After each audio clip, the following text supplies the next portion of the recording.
কামা রব্বায়ানি সগীরা। এই কথা বলবে রব্বুল আলামিন। আমার মা কত কষ্ট করে আমাদের উপর রহম করেছেন।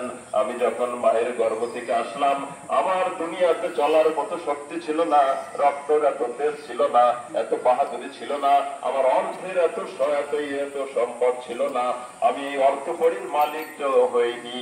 ওই সময় আমার বাপ আমাকে অত্যন্ত স্নেহ করে, আদর করে, যত্ন করে আমার গালে এক ফোঁটা দুধ দিয়েছে।